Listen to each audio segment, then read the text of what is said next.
Thank you, Janice. This morning, I want to take the past couple weeks and sort of bring them together. So, we're flashing forward here to the end of the story, right, to the scene of the crucifixion. But the past couple weeks, we've been talking about, first with Job, 2 weeks ago, right, what happens when we see God with our own eyes, right? That's all Job wants, if we remember. He feels like he's suffering for no reason. He says, if I could just see God, if I could get God right here, that I could explain my situation and he would prove me right, that I've done nothing wrong and nothing to deserve this. That's all he wants. Then eventually he does see God, right, and it doesn't quite work out the way he expects. And then last week, we heard a story from Luke where the disciples see the temple and they see how beautiful it is and how grand it is, and it's so stable and solid, and it seems like this is permanent. And Jesus says, pretty soon, there won't even be two rocks that can stand on top of each other. Everything will be upended. The things that seem stable are fleeting. The things that seem on the margins are actually what counts, right? Things are not always what they seem. And today, in our reading from Luke, from the scene of the crucifixion, we have this really powerful image, right? We've seen it so many times, right? Like the three crosses on the hill. And on either side of Jesus, these two men who represent two ways of responding to these past couple of weeks. Of what do we do when we see God, and really, are we seeing God where we think we are? Right, so this first criminal, he responds with sort of mocking, right, with derision. He's making fun of Jesus. He is seeing God with his own eyes, but he's afraid. Why is he afraid? He's afraid because he knows he's done something wrong. What do we do when we're afraid of something? We lash out. We make fun of it. We put it down. Right? We don't understand it until we can't quite face it. He's afraid. This is similar to what happens to Job when he finally sees God, if we remember. Right? God comes out of the whirlwind and says, you want to talk to me about what I'm doing? You don't know anything. I'm the one in charge. It doesn't matter what you think. Right?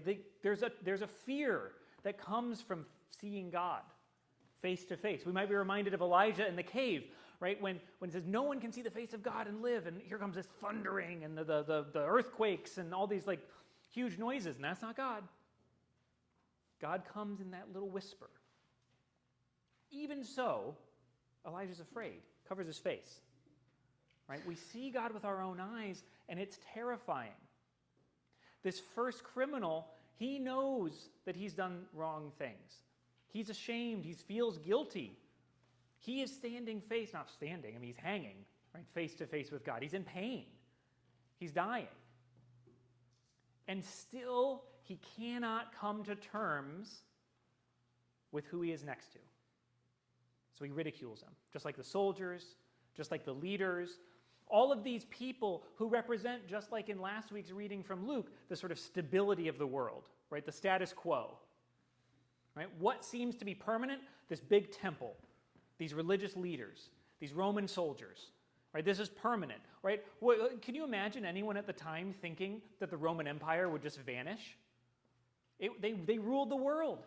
Talk about stability. Talk about permanence. And yet gone. The temple, this grand edifice that Jesus says, no, it's not going to be here for much longer. They represent the very thing that we might gravitate towards when we say, where do we see God? It's in these big, flashy moments. Right? What does it look like when Jesus will come back? It'll be, oh, glorious.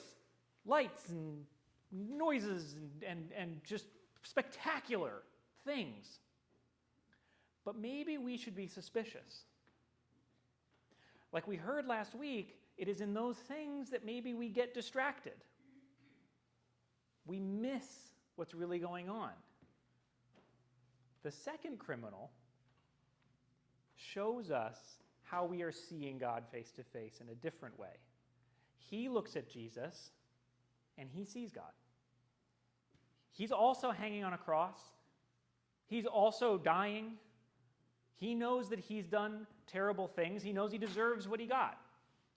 And yet in that moment, he can see God next to him. He sees God in the unlikeliest of places, which has been the core of Jesus' ministry. He's not a king. He's not a general. He's not a hero in that way that everyone expected the Messiah to be. Even when Jesus does these great miracles, what happens? The people in the town be like, wow, that was amazing. Please leave.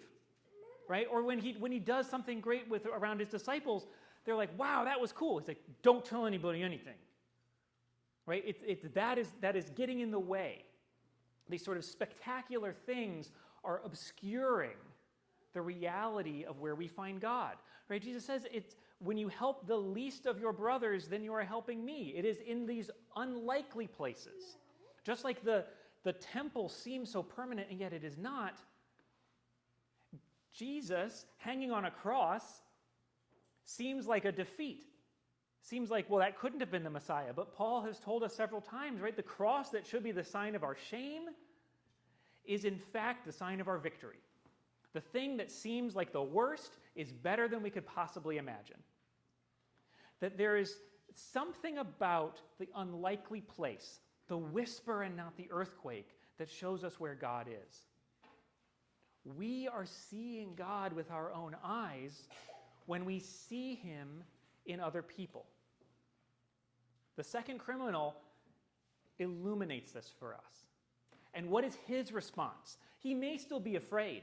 He obviously has remorse, or at least feels guilty for what he has done, but he says to Jesus, remember me when you come into your kingdom. He has faith. He doesn't respond with irony or mockery or derision. He doesn't respond by running away from the thing that he's afraid of. He may very well be afraid, but he responds with the confidence of faith. He comes to Jesus and he says, just anything you can do it. That was enough. Right? What does Jesus say? He says, you will be with me today in paradise. That's all it takes. When we find God in these unlikely places, in the people's faces that we've kept on the margins, and we respond with love, we respond with humility, that is what is illustrated in today's reading. And I think about this from just the other day, on Friday, actually. I was driving in Galesburg, and on, at like Henderson and Sandburg there's almost always somebody standing out with a sign who's asking for help. And I was at the stoplight, and the guy was in the median, and I was a couple lanes over, and I was thinking to myself, like, God, my wallet's in the back seat, and I think I have cash. I could probably get it. Can I get him over here? And do I have time to get this? So the light's going to change, and there's people stacked up behind me, and I don't know. And I was like paralyzed by sort of this indecision, right? And then the light changed. I was like, oh well, and I drove on. And it wasn't that I didn't know that was what I should be doing, that I should be helping someone who's asking for help. It's I didn't want to. I was afraid. I was anxious. I was anxious about all the people behind me, right? And I convinced myself, well, I'm doing something nice for them. Instead, I'm not holding up traffic, as though like waiting a couple seconds at a stoplight is a problem. But I let my fear and anxiety get in my way. Just like that first criminal who could not come to terms with the fact that God was right there next to him. That Jesus, who had the power to save him, he couldn't deal with it. He was too afraid. The second criminal, though, responded in the way that I wish I would have. That I wish I could have set aside my fear and anxiety and said, I don't care if people are marginally inconvenienced by having to wait an extra 5 seconds at a green light. Someone is asking for help, and I should help them. Doesn't matter what they need it for. Doesn't matter why they're asking. It's telling that the two people crucified next to Jesus are criminals. There's no sense here that they are innocent people. And the second criminal says so, right? Like we are getting what we deserve. We've done bad things. That doesn't matter. If you remember the story that I shared a couple weeks ago about the line of families at Hy-Vee waiting to get in to get meals where kids ate free. And I was sharing that story with somebody else, and they said, well, yeah, but how many of those people like really needed it? Like, who cares? Like kids are eating, like people are eating. What? I don't know. That doesn't matter. The criminal who is guilty still got mercy from Jesus because he came with faith and love. The person who comes in and like scammed a meal, like they're still eating.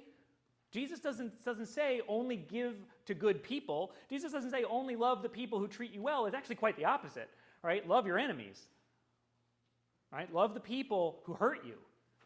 That there's an invitation here, and I think that the second criminal represents this very well, that the very person that we least expect is showing us something about God.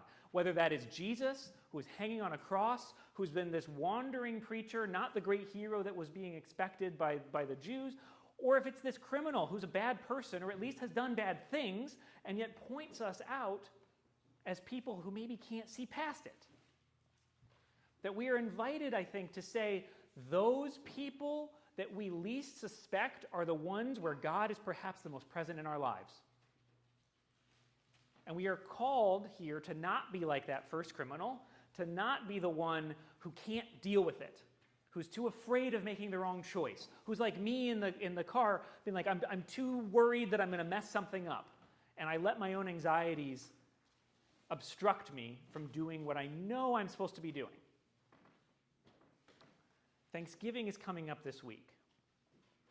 We are going to be confronted with probably many opportunities, whether it's with family or friends or the stress of the holidays or traveling. I mean, the idea of anyone traveling, especially for great distances, without getting irritated at another driver is that, I mean, if that's you, well done, but like it's not me. So we have some opportunities perhaps right now. I see the telling looks over there. I see what's like. I'm not going to make any assumptions, but the opportunity we have right now is to think about the people, the places, the situations in our life where we find it the hardest to see God's presence, where we look into someone else's eyes and like, that's not God, that is irritating, right? Maybe it's around our Thanksgiving table, maybe it's on the highway, maybe it's at work, whatever it is. What I want you to do this week is to think about that place for you. For me, it is, I regret my decision on Friday morning to put my own sort of social anxieties ahead of the needs of another actual human being, right? I am naming that. I want you to name that for yourselves. If it's that friend or family member who's coming over for Thanksgiving, if it's that coworker who you really struggle with, whatever it is, if it's the stress of all the holiday preparedness, right? To name that thing, to name that place or moment where it's just the hardest to see God, and I'm willing to bet that if you can name that, then the next step will be a lot easier. It's to find God there. Just like that second criminal saw God in this just guy hanging on a cross, just like him, executed, right, as a criminal. And yet he saw God there.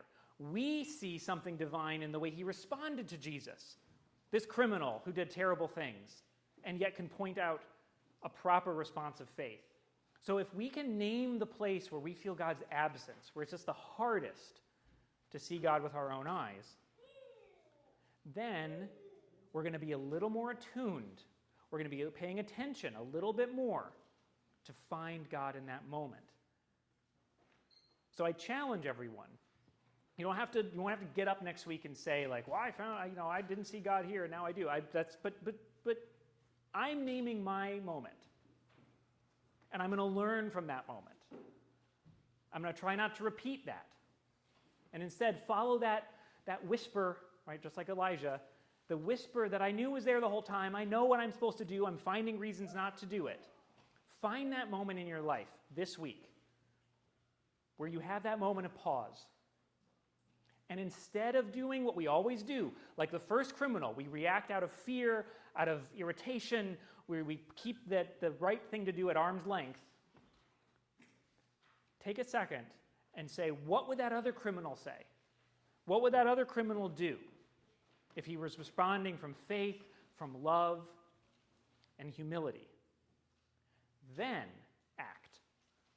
That's my challenge to you. And I think if we all can commit to doing this, just this week, it'll be very revealing about where we see God with our own eyes. In the faces of strangers, in the faces of drug addicts, in the faces of criminals, in places we least expect. We will find God there if we take a moment and set our fears aside.